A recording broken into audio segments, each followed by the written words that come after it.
Baliverne numéro 3. Malgré des OGM, les rendements américains de maïs sont plus faibles que ceux du maïs conventionnel en Europe. Le journaliste Stéphane Foucard du Monde soutient que l'inflation technique n'est pas nécessairement la solution à tous les problèmes. La réponse à cette question lui est fournie par un certain chercheur de Nouvelle-Zélande, le professeur Heinemann. Les résultats de cette étude sont, selon Stéphane Foucard, stupéfiants. Le professeur Heinemann affirme que l'introduction au milieu des années 90 de variétés transgéniques aux États-Unis n'a pas eu d'impact positif sur les rendements. En effet, la tendance calculée allant de 1960 à 2010 montre bien une croissance légèrement supérieure des rendements européens par rapport à ceux des États-Unis.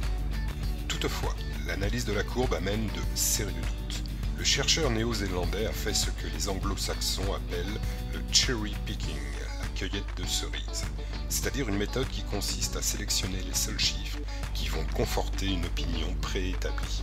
En l'occurrence, l'auteur a délibérément fait débuter les courbes de son graphique en 1960, une façon de noyer les 15 années de données postérieures à l'introduction des OGM en 1996.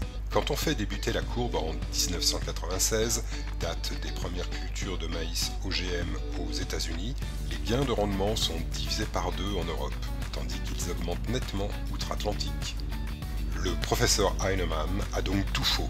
Qu'on se le dise, aux États-Unis, les gains de rendement sont bel et bien au rendez-vous pour cette période-là.